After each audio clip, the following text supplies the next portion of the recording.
The house felt wrong the moment I stepped inside. The quiet was thick, hanging on me like damp cloth. I stood in the kitchen, keys swinging from one hand, the other braced on the countertop for balance. The clock seemed unbearably loud, each tick a blow to my temples. It was 2:17 p.m., and Sarah shouldn't have been back yet. Her car wasn't outside, but her red heels lay scattered by the door, one lying on its side as if kicked off in haste. A cold knot tightened in my gut when faint voices floated down from upstairs.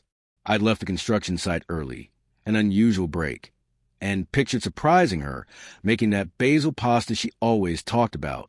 Instead, the house smelled odd. Not of sauce or perfume, but of cedar and something else, sharp and foreign. My boots felt heavy as I climbed the stairs. Each step announced me with a creak and brought the murmurs into focus. A soft laugh, loose and easy in a way I used to hear only for me. My chest hammered. Maybe it was a friend, I told myself. Maybe I was overreacting. But the sound that reached me from the ajar bedroom door stopped every bargain my brain tried to make. A low, unmistakable moan. Her voice. I pushed the door open slowly, because a part of me needed to be wrong. They didn't notice at first. Sarah lay tangled in our sheets, her hair fan on the pillow we'd picked out together. A man with dark hair and a half-open shirt leaned close, lips near her neck. The image seared into me. For a breathless second I couldn't breathe or think. Only a raw, acute pain pulsed through me. "Sarah," I said, my voice small and brittle. They froze. The man scrambled for his shoes. Her eyes met mine. There was panic, yes, but also a look that felt like entitlement, like I'd interrupted something she believed was hers. "Matt," she gasped, clutching the sheet. The intruder mumbled apologies and fumbled for the door.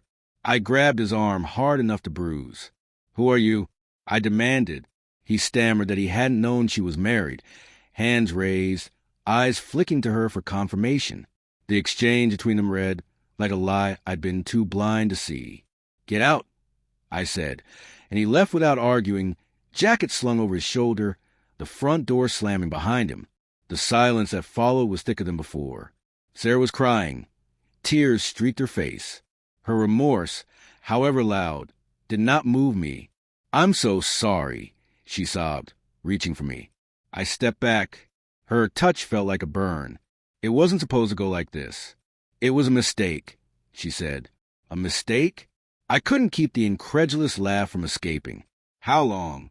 I demanded. She hesitated. The pause said everything, then whispered that it had been a few months and that it meant nothing. "I love you," she pleaded. The words sounded empty, mechanical.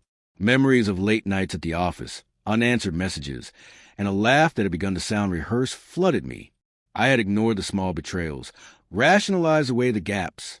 Now the truth sat across the room. I wanted to break something. The urge to smash the world that had felt steady was nearly uncontrollable.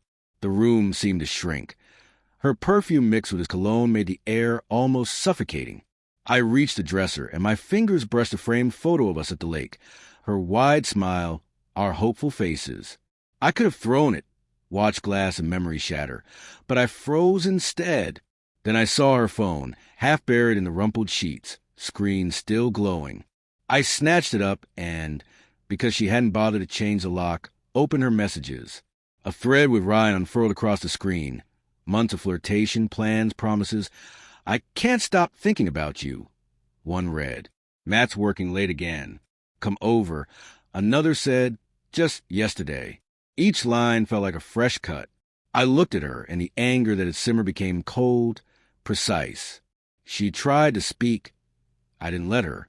I opened the contact for Ryan, typed, "Matt knows, don't come back," and hit send. Then I forwarded the whole conversation to my own phone, evidence I could carry with me. She lunged for the device, frantic. I held it away, watching her shrink under my gaze. "You wanted him?" I said slowly, each word meant to land with weight.